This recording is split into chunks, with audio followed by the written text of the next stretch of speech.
On today's episode of the Bronze Metalist podcast, we talk about Characters in Time by Drive, not the Ryan Gosling movie. Right.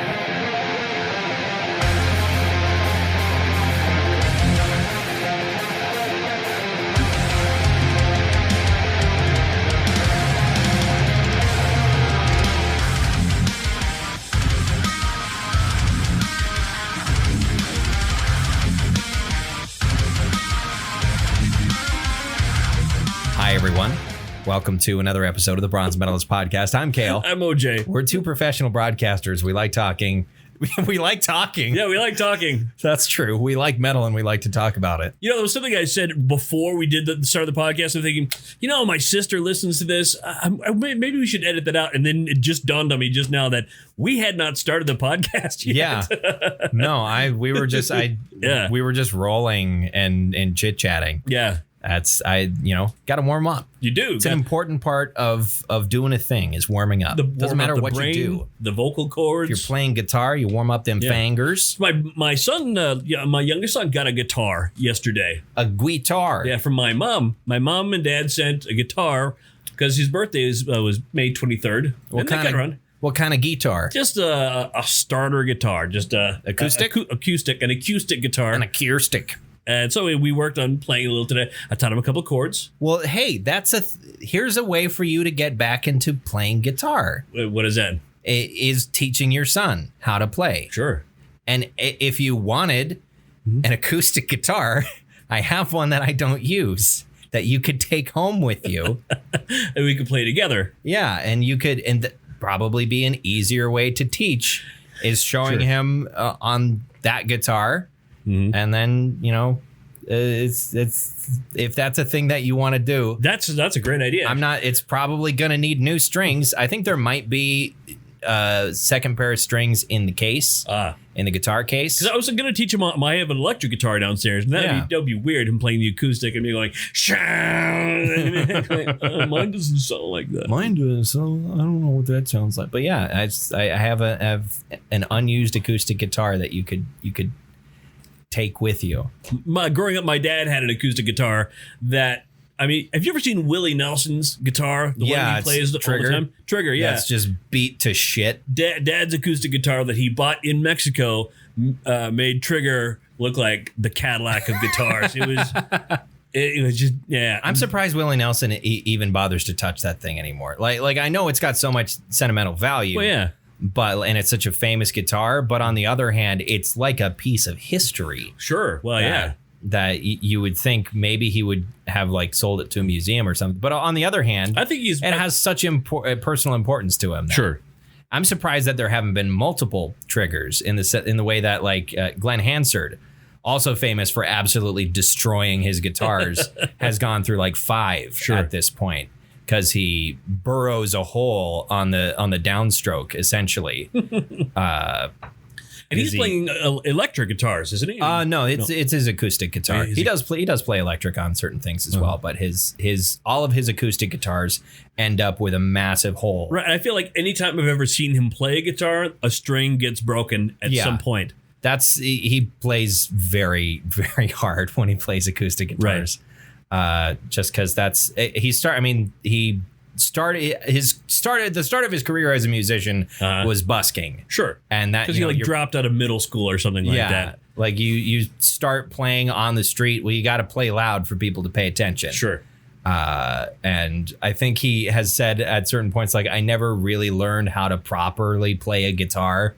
It's just sort of self-taught. And so that's kind of why I end up destroying them, is because I don't know how to properly play a guitar, but it, works well enough. Just play loud. Yeah. Just play loud, play hard, and do what feels right. Mm-hmm. But I always think that's cool. Just when you can see how much you can look at an instrument and see the history of it, that it's not pristine, that it things have happened to it, that it's got a lot of scratches on it and a lot of character to it. Yeah. Well, and because that's you get, people spend a lot of money on gear and you buy a really expensive guitar. And then if you're afraid of putting any scratches on it, it's like a Ferrari at that point that you never take out of the garage, really. And it's kind of it's a tool. Don't worry about hurting it. I think part of it is because people who buy a bunch of guitars are always selling guitars. Right. They have 5 and then they get another, they sell number 5 and to get a new number 1, and it just cycles down like a row of shark's teeth, basically. Right. Yeah. Our boss is one of those. Absolutely. Yes. Yeah.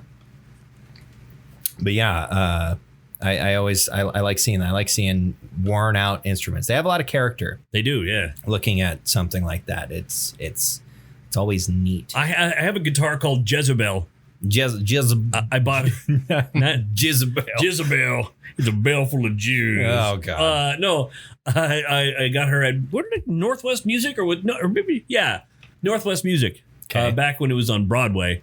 A zillion years ago. It was a 1987 Ibanez Roadstar 2 with it's like a purple trim flare, and I put a sticker, a purple sticker of somebody, the wheel handicap symbol. Only the person is sitting in their wheelchair smoking. Okay. Yeah. Just why not? Sounds like a neat sticker. It's a legendary guitar now. It doesn't work anymore. The 1982 Ibanez is a... No, just that particular one. That one in Jezebel, yeah. To you, it is, or that model of. I'm missing part of the story here. I think. No, why is it legendary? Because I just played it. I played it across the country. It's okay. Because I played it. Because me. So now everybody. The famous guitar player. Yeah. Okay. It was a little bit of self hyperbole there. Okay. Yeah. That's the piece that I was missing. I don't do subtlety, OJ. I know that. I don't understand. I don't understand sarcasm. I'm like I was gonna say a Vulcan. I don't think that's a thing with them. I think Vulcans get sarcasm. Do they? I don't think they do. I don't know enough about Star Trek. I'm like a robot in some show that doesn't understand sarcasm, because that's a thing that's been done a million times. Sure, robots that don't get sarcasm. Yeah. Because it's a subtlety of the brain. Which is confusing to me in the sense that, like, if we have an android that is advanced enough to interact with other human beings, that has been designed by human beings, you think they would get it. You'd think they'd understand that. I feel like something that we make that could pass as sentient and we've made in our image would probably be advanced enough to pick up on that almost instantly. I feel that Siri has a certain degree of sarcasm occasionally when responding to you. Speaking of personal digital assistants or whatever, the internet exploded because somebody made a 3D model of Sam, which is a fictional Samsung personal assistant. Samsung's personal assistant is called Bixby, and it's useless. But they came up with a fake one called Sam that the entire internet now thinks is real and also is very horny for, because it's like a hot girl. Really? I didn't hear about this. They made a 3D model that's like a hot girl, and the moment everyone saw it was just like, yeah, no, the internet's got a collective boner at the moment. Like, wow, that's what happens anytime, like anything, like with Resident Evil 8. Sure. The second the gameplay trailer came out and revealed that 9-foot tall vampire lady, the second there was a fucking porn artist, that instantaneously made porn art of that character. Like 5 seconds later, there was porn of the tall vampire lady, who's like, she's the first boss in the game, so she's only in the game for like a couple of hours at most. Sure. Before you move past her. But she was in the gameplay reveal and everyone, oh my God, the main enemy of the campaign's this hot vampire lady. It's like, no, she's just one. What is the rule for the internet? Rule 34. Rule 34, that's it. The rule 34 of the internet states that if it exists, there is porn of it. If porn has not been made, it will be. Just wait. That is, and I have found that is true. Oh, of course it is. I mean, I haven't looked for all the potential porn, because you'd go blind. Yeah. You'd go blind and mad. You'd be a babbling madman. They'd throw you away. They'd throw you into an asylum, never to be seen again. Just sitting there mumbling about titties all day long. Wow, so it would be way different than now. than normal. It would be so much different. As we were walking up the stairs to my apartment, and you were looking up at all of the lights, remarking how they looked like titties. Yeah, it's true. It's true. They do kind of look like a titty, but in sort of a weird kind of way. I don't have. Oh, it's kind of a titty. Yeah. It's not quite as good. No, those would be very wide and very wide and shallow titties, though. It's kind of what I have. Wide and shallow titties. Yeah. Man, her titties were wide and shallow. Her titties were like Skyrim. Wide and shallow. Wide as an ocean, shallow as a lake. Yeah, how are you doing? Doing well. Outside of our nonsense. Have we met since I got a car? I don't remember. But yeah, you have a new vehicle. I have a new vehicle. Yeah, and I'm going to be completely broke for the next forever. The next forever. Yeah, because I was already broke, and now a car payment is on top of that. You're broker. I'm broker. You're Tom Broker. I'm Tom Broker. Today on the news, we're going to be talking about OJ's new car. Gerald Ford is dead. I have a new car. More news at 6:30. Do you ever see that thing with Dana Carvey on Saturday Night Live? I've seen that. I've seen that skit. But like, what are some of the features of this car? Well, I mean, it's got the Bluetooth stereo. I can play songs on my phone. Nice. There's the radio. It's got the backup camera. It's got an air conditioning. Oh, that's good. Yeah. It's gonna be 100 fucking degrees on Friday. It is. A month ago, it was like 40s. Yes, it was snowing at night. Like now it's gonna be 101. 100 fucking degrees. Yeah, and it's black. It's and it's got a smaller engine. It sucks down a lot less gas. That's good. That's good. Also, I put my teenager on my cell phone plan. Oh yeah, that's extra money. That's another thing I gotta fucking pay for. The monies. Although I have made the deal that because they work at McDonald's now, they're gonna pay for their half. Okay, that's good. Yeah, that's good at least. That's a thing that they were talking about on the news is how record numbers of teenagers have been getting hired, mostly because all of the adults that used to work fast food fucking quit. Right. Because they should, because they were not getting paid fairly for their work. Right.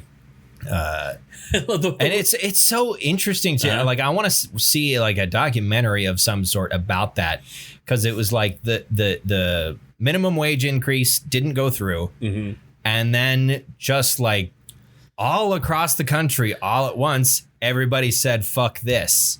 Like it's weird how that all just kind of happened. I didn't see any posts about people like organizing to pull that shit off.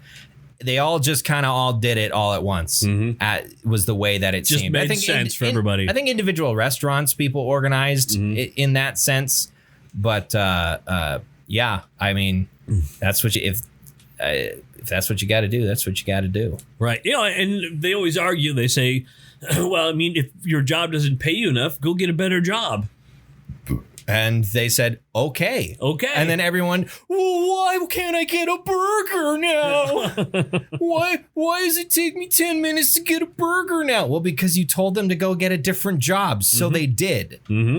Like, you can't have it both fucking ways. Right. Nobody wants to work. Yeah. I mean, they want to work. They want to work, but they want to get $7.25 an hour. They want to get paid a fair fucking wage so they can live. It's not worth their time.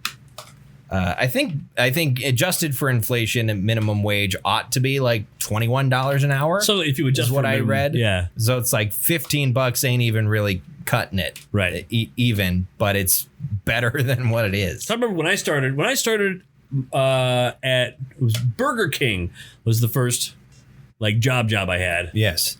It was $3.80 an hour, I think is what I got paid. And that, I don't know. I don't remember when they said that $7.50 became minimum wage, but I think that was late $7.50 or $7.25. $7.50. I'm pretty sure. Mm-hmm. I think that was sometime in the 90s when that became minimum wage. But it's just interesting. Like, it was just on the news today. It's like record numbers of teenagers going to work, and it's like, well, yeah, because those are the only people that will work these jobs now because they don't have rent to pay. Right, they live in with mom and dad. Yeah, that's the only way you can have that job. They don't have rent to pay and kids to feed. Although my child is working at McDonald's for $10 an hour. Yeah, well, and that's the other thing is restaurants have actually started paying people more for some of them anyway have started paying people more for the time being. Mm-hmm. I remember seeing signs during peak oil field up here. Mm-hmm. I remember seeing signs that McDonald's was hiring people for like $15 an hour. Sure. Simply because they were so fucking busy and they just needed more people to keep up. I went to Sonic today and wait after the comment I made of just like, why do I have to wait 10 minutes to get a burger? I did today. Yeah, that was was a little confused. Yeah. I just because it seemed like they were staffed, and all I ordered was just a burger and some tater tots, but it still took a really long time. I don't much care for the burgers over there. I much enjoy Sanix burgers. They have a lot of great stuff on the menu I enjoy, but I think the least of which is the burger for me.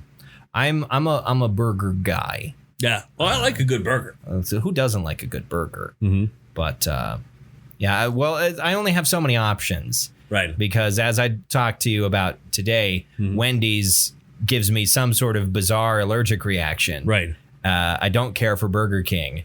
Mm-hmm. McDonald's makes me feel like a gross, awful person. Sure. And the food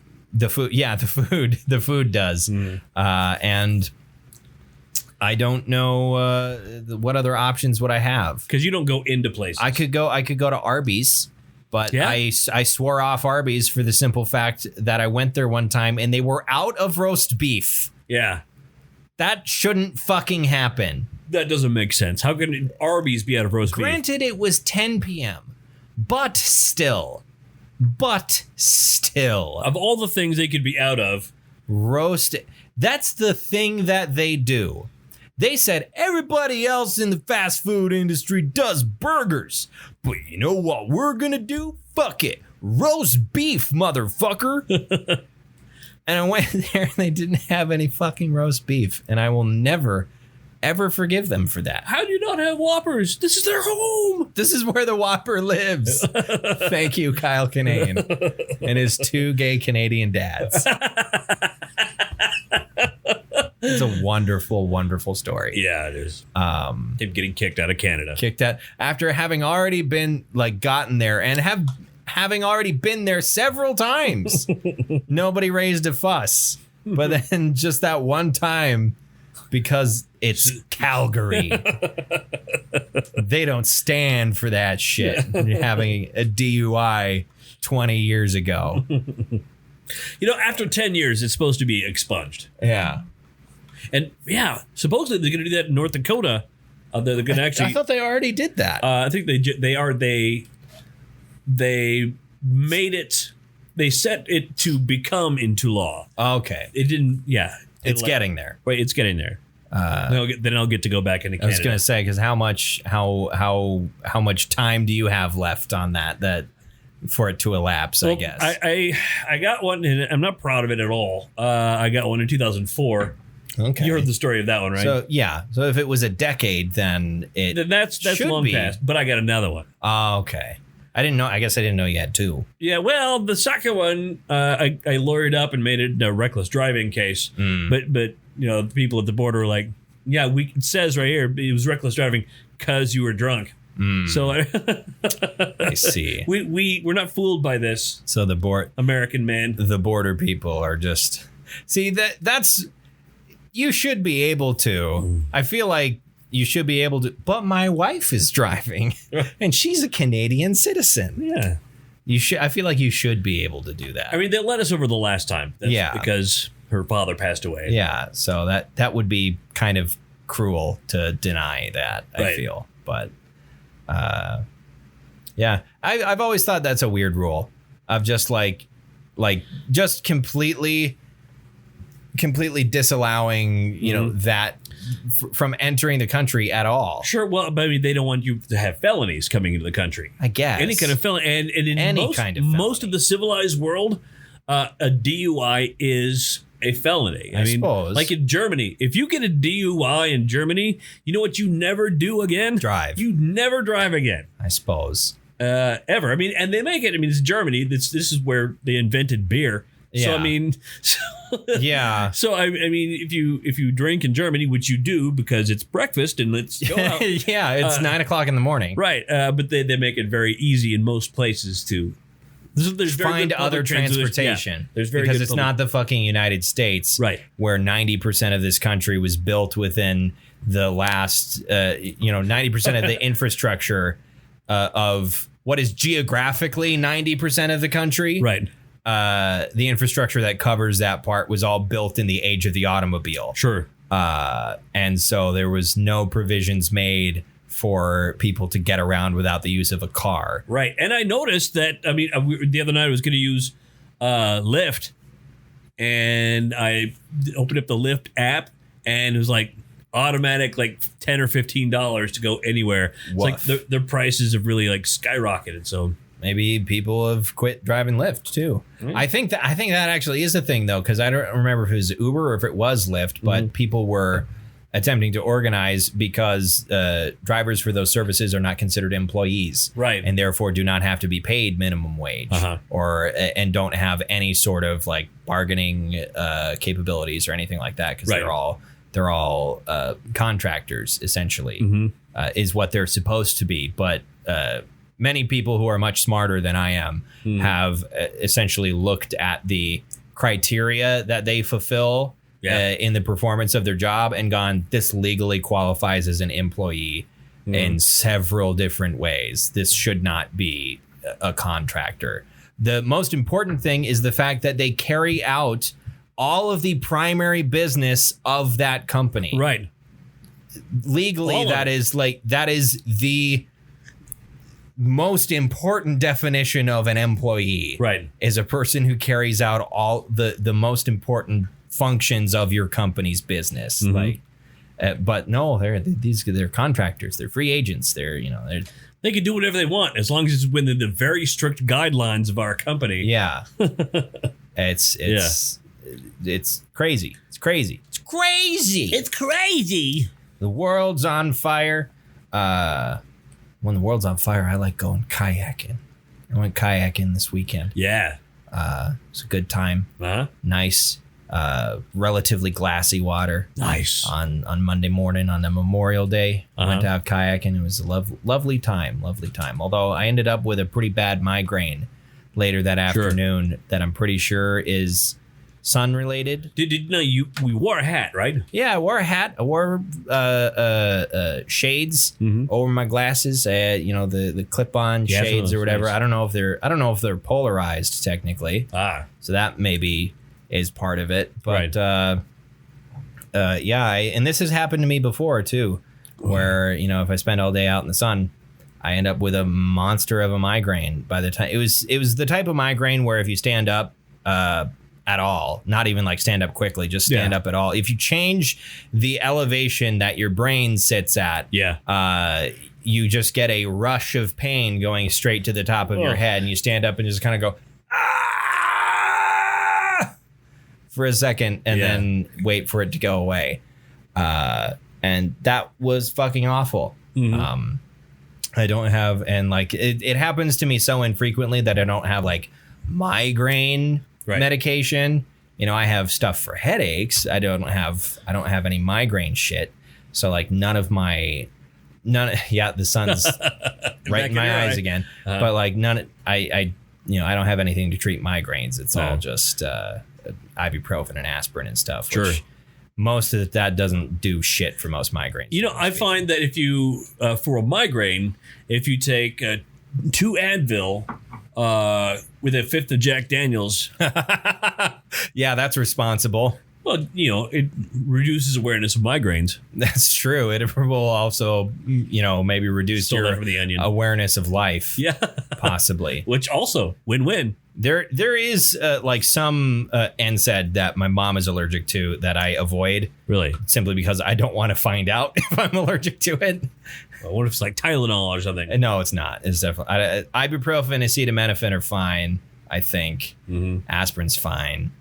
I think it's specifically like Aleve. Allergic to, but I don't know what the generic name for Aleve is. Yeah, I used to know it. The naproxen sodium. Okay, it might be that then. Yeah, but so yeah, I usually have a ibuprofen or acetaminophen or what? Or I was about to, what is Tylenol's acetaminophen? Yeah. I think. Yeah, and then there's aspirin. Right. Yeah, I just kind of avoid that. Acetylsalicylic acid. Yep, those are words. That's actually what aspirin is. I'm sure. I didn't know the proper name for aspirin, but yeah, just it sucks. I hate migraines. Mm-hmm. Where it's like it happens, you know, once every other month that I get, you know, a big headache day like that, and I just need something to deal with it. I hate migraines, and I hate your grains. I hate California grains to the New York grains. I see. We're back in the office. Yeah, I know. Together. By the way, we're all back to our normal, regularly scheduled with guests and everything. It's weird. People coming in, and it's how it's going. Yeah, I like it. Are you vaccinated? Not yet. Not yet. I keep on forgetting. Every time it gets brought up, I go, oh, I should schedule. And then I don't because I have to make a phone call. And heaven forbid a 25-year-old adult male with a full-time job and responsibilities make a single fucking phone call. I'll do it eventually. Yeah. But because I fall into these several risky categories. You got vaccinated ages ago. I did, yeah. You got vaccinated basically as soon as you could. Yeah. They called me and said, oh, hey, old fat guy, you should come get vaccinated. And you're like, okay, I'll go do that. See, I'm enjoying back at work, especially because like we got a creative ad to do. And that like was fun. We could actually sit together and like come up with ideas and, you know, sort of feed off each other's energy and come up with some silly shit. Sure. So we came up with a guy who sounds like SpongeBob, but he's 45. He rides a bicycle and goes to bike nights at bars. He's deep down bad and he knows it. I'm deep down bad and I recognize it. As Swifty from Dimension 20. But yeah, it's just I missed that. Right. Of just like being able, like it there's a bit more creative energy there, I feel like, that we get to share, and, right. And it's a nice thing to have. Mm-hmm. I think, especially, you know, like, I mean, everybody's got their own different things. You know, you at home with the family, obviously you get tired of that after a while. Me alone, just home alone with your cat. Alone. It's nice not doing my work, knowing that there is a cat right in the corner of my eye, fucking staring holes into the side of my head. I don't like me. I don't like being stared at. Even though it's just a cat that I adore, I don't like it when she stares at me. Speaking of her, she pooped on the floor 3 times over the weekend. Okay, now did you change? You changed out the litter, right? She completely changed out the cat litter, and not again. She has not again. Nice. So, although I think she was kind of holding it in yesterday, after I changed out the cat litter, until I grabbed her and put her in the cat box and set her down in there, walked out of the room, turned off the lights. Yeah. And then she came out a couple minutes later. I went and checked and she pooped in there. So it's awesome. It's like, okay, let's just have your seal of approval, princess. Well, I mean, if you went into a bathroom and it smelled heavily of Febreze, yeah, would you want to use that restroom? And you know what? To be honest, I hate that cat litter as much as she does. Right. So, because it stinks up, it stunk up the whole apartment. And it's just, I don't have, I think, the airspace for those fragrances. Right. Because it was leftover litter that my parents gave to me because their cat passed away. Mm-hmm. That was fine. I was happy to take it. I'm always, cat litter's not free. Right. So I'm happy to take it. But I kind of forgot, like, oh, this is the shit that I'm pretty sure my cat hates. Because one time I bought it before and she did not seem fond of it. Right. She didn't poop on the floor that time. Uh-huh. But I just kind of got the general idea that she didn't really like it very much. Yeah, our cat litter is pretty much odor free. There's a slight like laundry smell to it, just a slight, but not much. That's the stuff that I have. I usually get Arm & Hammer, especially the dust. Like even if it is, got a little bit of a smell, I always get dust free stuff. Sure. And that was the other thing is this stuff kicked up quite a bit of dust. The old stuff did. Right. That I replaced kicked up a fair bit of dust, and I think she did not like that at all either. Especially because she has a flippy door covered cat box. Mm-hmm. So I think all of that smell and all of that dust just sort of was contained inside there. Right. Like she was in a storm. She probably didn't like that at all. But you like the stuff that was made by the guy who played the Winklevoss twins. Yeah. And is, a sexual cannibal. Sure. That was the wildest shit when that news came out. It was like, fucking Armie Hammer? What the fuck? Like, I don't want to kink shame anybody. Lord knows I'm into some weird shit, but like, you want to eat people? All right, Ed Gein, what the fuck? What the fuck? He doesn't want to hurt anyone. He just wants to eat them, you know. He just wants to tie people up, torture them, and eat them. There's nothing wrong with that. Right. I mean, if it's two consenting adults. There's, like, again, like I don't want to kink shame anybody, but I feel like there's a point where things get so fucked up that you should maybe go to therapy and just see why that is there. Mm-hmm. Why are you the way you are? Get that checked out, and figure that out. Because that's not okay. You heard it here first. Wanting to cannibalize your partner is not okay. Right. Wanting to eat people. Cannibalism, just in general, is probably not okay. Yeah. Most cultures around the world frown upon casual cannibalism. Casual. Now, if it's in the if it's ritualized cannibalism, or post-battle cannibalism, or if you're starving to death, sure. If you're a soccer player, you're in the Andes Mountains. If it's 1848 and your ships have been stuck in the ice in the Arctic for a couple of years, and the food is made in poorly soldered tin cans that are giving you lead poisoning, then sometimes you got to eat a motherfucker.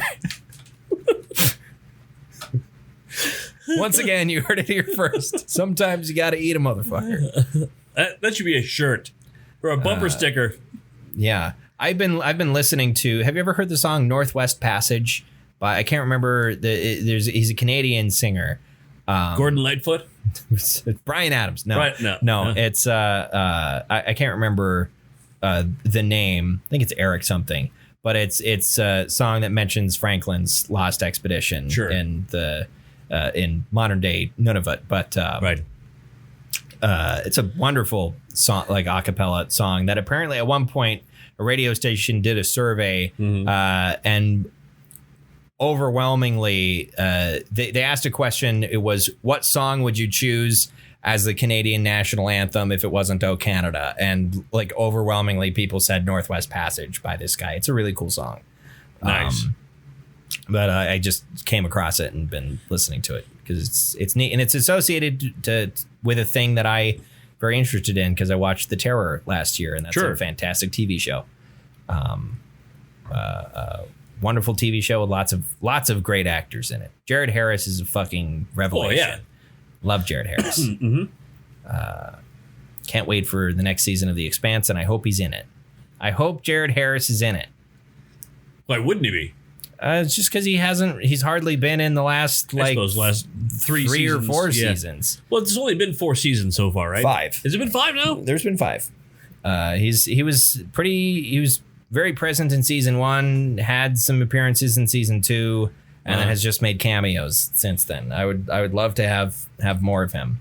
And you'd think with the money that Amazon's been throwing at that series that you'd have some budget for Jared Harris. Now, the end of make sure I'm caught up. The end of season 5. Spoilers alert. Is the terrorist dude? What's his name? Marco Inaros. Yeah, Marco Inaros. Yeah, he at the end. They all fled beyond the rings. Okay.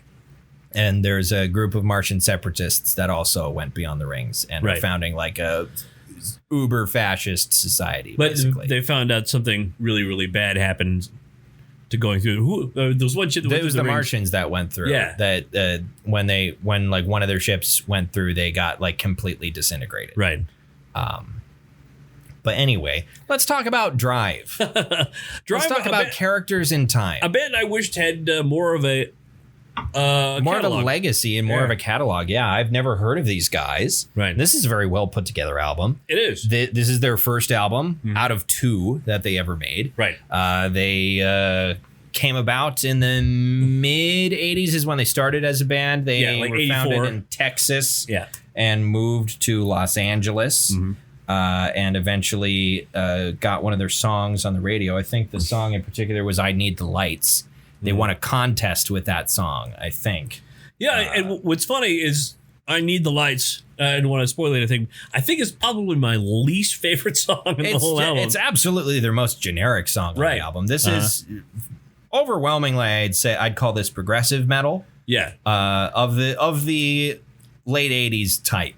Right. I think progressive metal would go in further directions, and this style would continue to develop. And you've got bands like Dream Theater, that were being founded around the time that this album came out. I think late 80s is when Dream Theater got started. Yes. But and you know, there's little bits of like power metal in there, and classic heavy metal as well.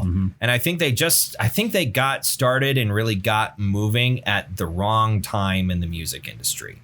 They did, and they also befell some tragedy. Yes. Yeah. Well, and that was at least the tragedy that I saw was much later on after they had not in the been 2000s. making. Yeah, they hadn't been making music for quite some time at that point. 1992 was their second and last album. Lead vocalist died in a car crash in 2009. That was David Taylor. And then their guitarist, Rick Chavez, died in 2017. I think I saw how, or maybe they didn't say, internal bleeding of some kind caused for some reason that Rick Chavez died of. Right. But, yeah, so they weren't around for very long, but they made an impact on you at the very least. They did. This is actually a very lauded album. I was living in... No, I wasn't living in Minot when this came out. I was living in the Philippines. But I didn't get this until I moved back to the United States. I didn't hear about it until... Had to been like 1990 or 91. Somebody said, you got to listen to this. Listen to this band Drive. Yeah. Yeah, this is cool stuff. I dig this. There's you seemed like you thought that I was not going to like it. I wasn't sure. I mean it's good. It's well crafted music and well recorded. I mean, like I told you last week, I like Dream Theater, and this is kind of like a proto Dream Theater. Dream Theater would go much harder in the progressive direction, and get much wilder with a lot of the stuff. But there's roots of that style of progressive metal in here. Absolutely. Nothing's particularly weird necessarily, but you can tell that there was some more thought put into things other than like, we're going to use these 3 chords and it's all going to be in the same time signature and blah, blah, blah. Like there's some creativity on display here. It's not, stamped sheet metal, factory made heavy metal. There's some interesting stuff going on here. Do you think this slaps? It slaps in places, in a lot of places. Yeah. I would say so, yes, as well, that it does. There's one song that... is it Forever and a Day? The second to last track. That's a little slower. I like that song quite a bit. Oh, it's a great... I remember I was listening to that and a girl broke up with me like that week, and that song really sort of... I think Forever and a Day is the one that gave me big Iron Maiden vibes. I think it might have been that one. Maybe there was a couple different ones that gave me some Maiden vibes. There's some riffs on here that sound kind of Maiden-esque. Yeah, sure. And I'm probably saying that mostly because I don't have a huge vocabulary for classic heavy metal. So that's my one like real anchor of a reference point is Iron Maiden and also Judas Priest. Sure, those are like my two like reference points for classic heavy metal. Yeah. So those are the only ones that I can reference. And this sounds like this. When someone more knowledgeable might be like, no, it sounds like this. And they're probably right. This kind of tells me that maybe I need to start bringing some more like... Yes, you bring whatever the hell you want to bring. Don't worry about whether or not I'll like something. To listen to some Motley Crue, some... You've been threatening to bring Motley Crue for such a long time. I know, and I haven't done it yet. Just fucking do it at some point. Right. Just bring some Motley Crue, and we can talk about Vince Neil's puffy everything. Oh God, did you see he was in the news lately? Did you see that? No, I didn't see Vince Neil was in the news. Apparently, the Crue's going to tour again, right? I thought they were done. Right. Yeah, everybody thought they were done, but for some reason, I guess they needed money or something. But Vince Neil, someone needed a new house. Vince Neil went on a solo tour, with a backup band, and he cannot support his own project. No, and the singing was basically that you saw from the famous video. Famous video is basically the same. And then at one point during a concert, he's like, "Can't, I'm done." And he just walked off the stage, and his backing band just awkwardly stood there and kept playing the instrumental versions of these songs. I guess. Fuck. Yeah, I don't know. Yeah. I don't know who needed a new house that they I don't know. Decided to go back on tour again. Tommy Lee's got a biopic coming out. Sure. Starring fucking Winter Soldiers playing Tommy Lee. Really? Sebastian Stan. Yeah. And then it kind of looks like Tommy Lee. Yeah, a little bit. Yeah. And then the actress that's playing Pamela Anderson, because it's specifically, I think the title is like Tommy and Pam or something like that. Sure.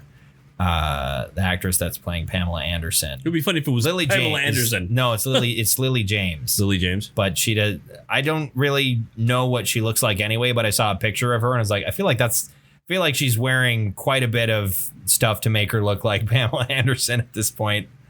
Her boobs are probably a couple cup sizes larger. Sure. You say Lily James, just remember him like Potter? Yeah, it's because that was the his parents' names was Lily and James Potter. Right, yeah, right. Yeah, so it's. I imagine Tommy Lee's getting some residuals from that. You would hope so. That's what if they all got residuals from his life story? That Motley Crue movie they did for, was it Netflix or whatever? The Dirt. The Dirt, that was it. Yeah, that I heard was. Very dramatized, shall we say. Very fast and loose with the historical details. It was fun to watch, but I'm sure it was. And I gather there were hints at what really happened. Yeah. Kind of like there were certain people making that claim about Bohemian Rhapsody as well, that it's sure. It's a little fast and loose and a little too nice, a little too charitable in a way. Which is there was a Sacha Baron Cohen version of that story that they wanted to make that was going to be apparently quite a bit more forthright about things that the studio put a kibosh on for whatever reason. And so we never got to see Sacha Baron Cohen as Freddie Mercury. And I think that logically probably would have focused on the later years of the band, just because trying to convince people that Sacha Baron Cohen is, early 20s it would be a difficult sell. That's a hard sell, I think, but because he's in his 50s now, isn't he? I think later life Freddie Mercury they could sell quite a bit easier. I think that would have been cool to see. The biopic I respected out of that batch, I think, is Rocket Man. Yeah, I've heard nothing but fun things about Rocket Man. Right, because I've had people say that it's not a particularly great movie, but that it's really fun. It is, and it sort of nods to you right away, going, "This is not reality. This is not reality. This is not real. Loosely based on reality, but yeah." We're not going to pretend it's anything else. And I enjoy at the very least that they are maybe not like nobody says that aloud, but it's very clear. Right. It's very upfront that like, yeah, no, we're not pretending this is the 100% true story. Yeah. This is the broad strokes in a fun musical sort of movie here. But Drive. What a simple name. Yeah, Drive. Especially for a metal band in the late 80s. Mm-hmm. I mean, founded, in the mid 80s, I guess. Right. Let's see. This is from 88, this album. This album's from 88. Yeah, it just says formed in Houston in the mid 1980s. Yeah. And the band members were barely out of high school. Sure.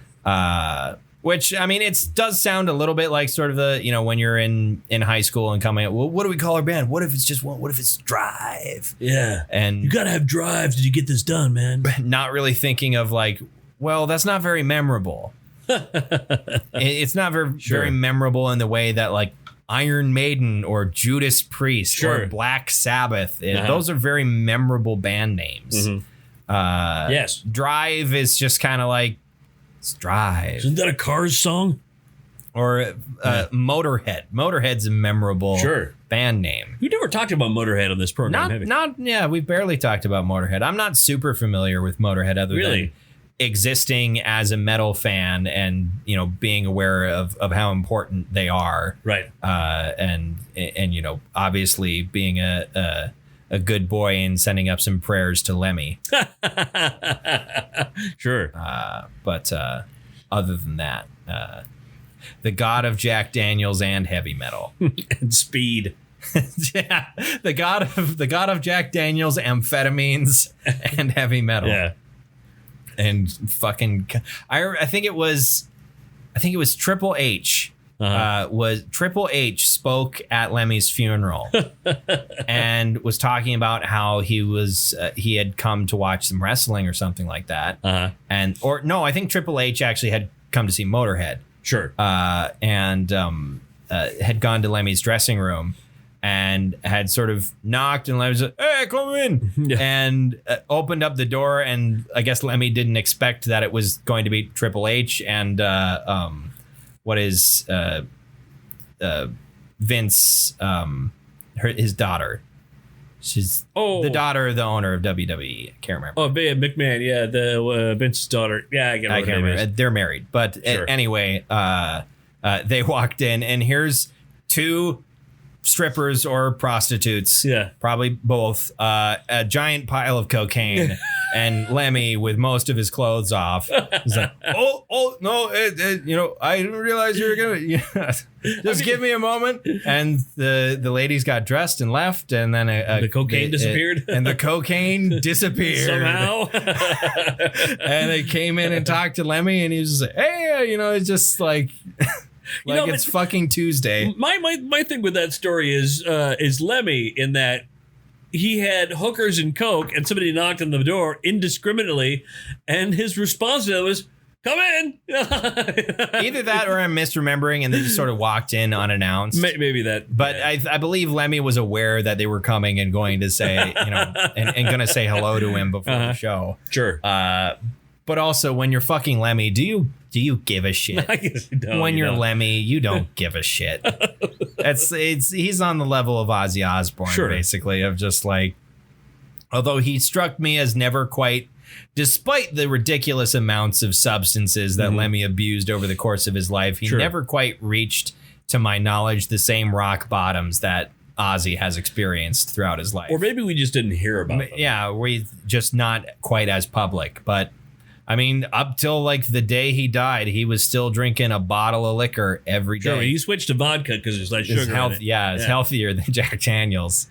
Couldn't drink a 500 of Jack Daniels every day. Right. And you know how he got his nickname?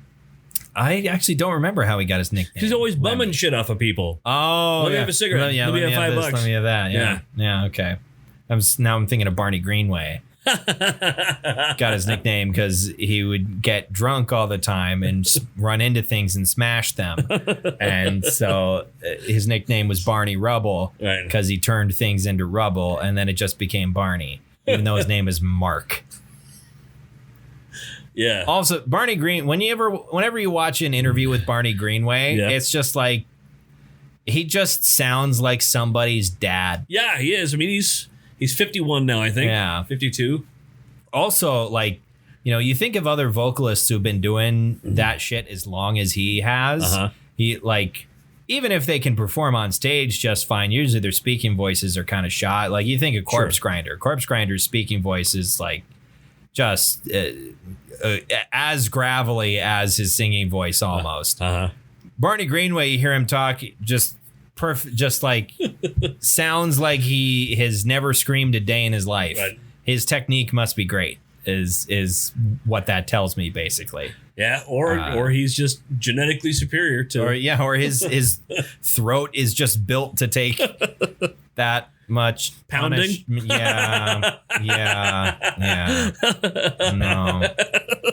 No, his vocal cords are built to take that. No.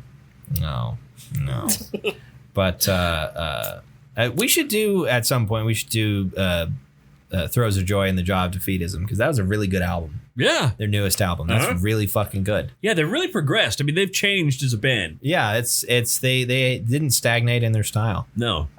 So we should talk about that at some point. Maybe Death Metal December, or maybe sooner than then. Who knows? There's a lot of great death metal out there. I mean, just talking about 4 death metal albums a year seems like not enough. We can't limit ourselves to that. That'd be unfair to us. But anyway, this band, Drive. The Ryan Gosling movie. No longer together. Yes. Yeah, they split up. Apparently, like I mentioned earlier, they kind of came to some level of prominence at a really bad time for a new heavy metal heavy metal band, especially like a progressive kind of metal. Yeah, because it was right around the rise of grunge. And that sort of, they had not established enough of an audience to stick around in that wave of music. Right. It just was not the sort of thing people wanted to hear at clubs anymore. People didn't want to hear it at bars anymore. That was, grunge became a thing, and it wouldn't be really till the mid 90s when you have alternative metal coming about that, the community was sort of revitalized a little bit. The band I feel kind of sorry for in a way. I don't feel sorry for them. I feel kind of bad for them is Queensryche in that era, because they had the progressive rock through the 80s, and it was really huge. And then they had a couple of huge albums in the early 90s, and everybody's going, wow, cool, Seattle sounds like this. And then Allison Chains. Yeah, Allison Chains and Nirvana. I don't know about that motherfucker. Yeah. It's just like, it's the John Cena meme where he opens up the flap and the posters. Yeah. Are you sure about that? Yeah. God. Yeah. But you know what they say? Grunge tried to kill the metal. Sure. But did not. It did not. I don't remember the lyrics of that Tenacious D song. I don't. All I know is that it tried and it failed. But I didn't really find a score. I think this is the sort of thing that not a lot of people remember, generally speaking. It has not lived on as much as certain other things from that era have. What is your favorite song from the album, would you say? Well, we were about to get there. I will say Heroic Road. Heroes Road. Yeah. I can't read the fucking thing. I could have turned to my immediately to my left, with the where there is a monitor. Yeah, I'd say I also agree. Heroes Road is my favorite one. I love that riff. That main riff is really good. There's like the first quarter of that riff is like, there's a progression of notes there that you've heard in 8,000 different heavy metal songs.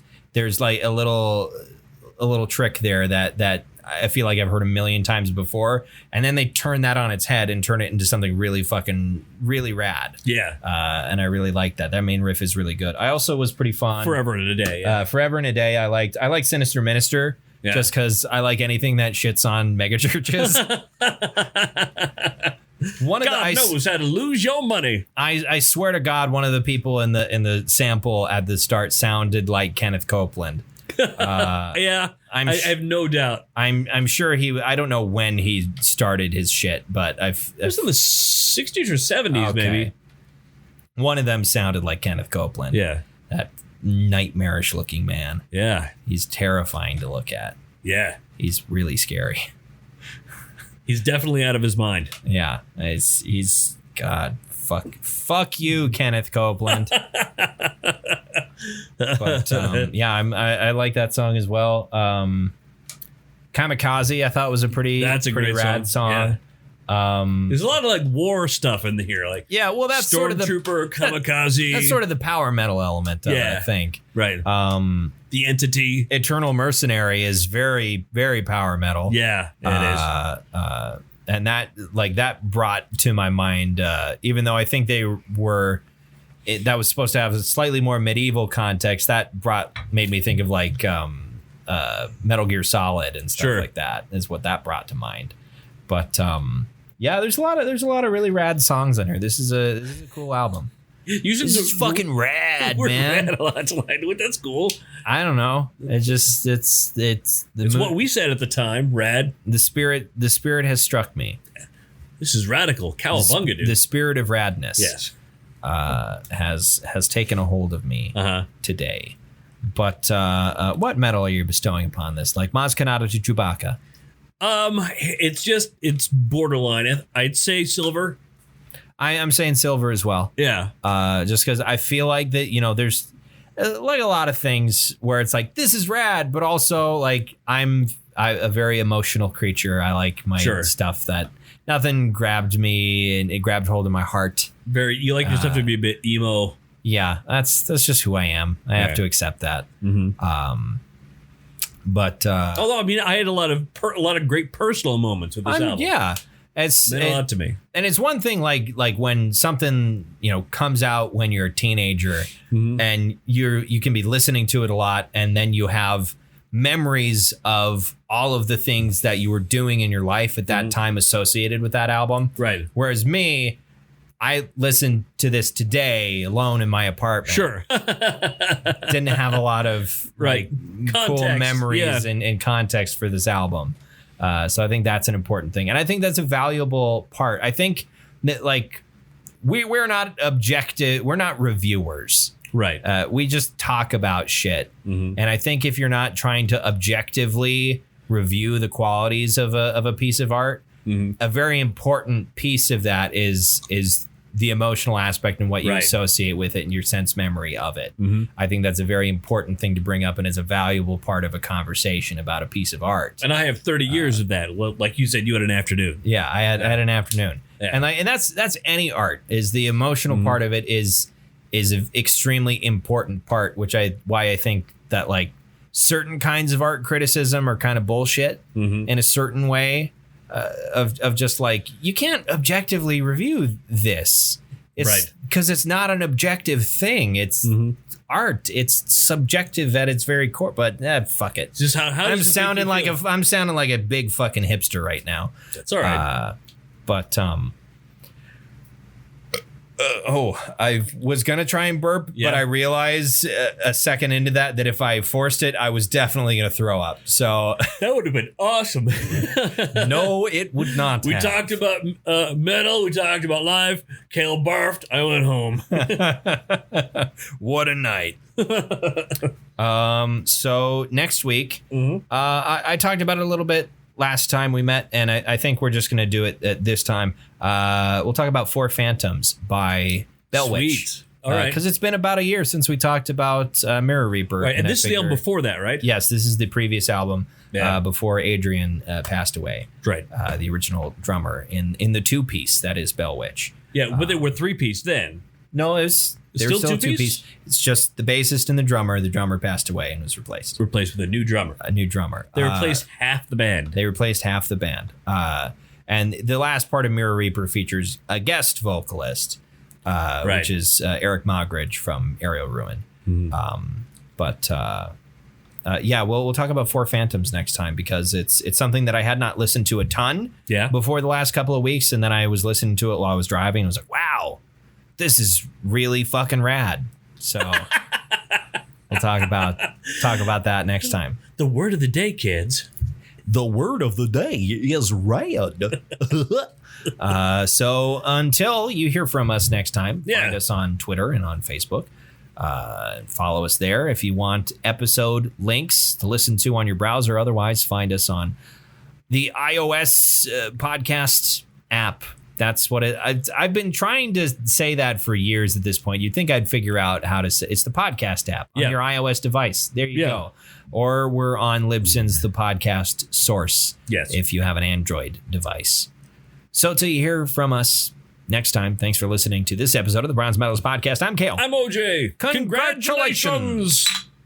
On today's episode of the Bronze Medalist Podcast, we talk about Characters in Time by Drive. I forgot not the Ryan Gosling movie. What? I forgot What'd you forget? I forgot we hadn't started because we hadn't started. We were just chit-chatting for like warming up. a half hour. Is awesome. Yeah.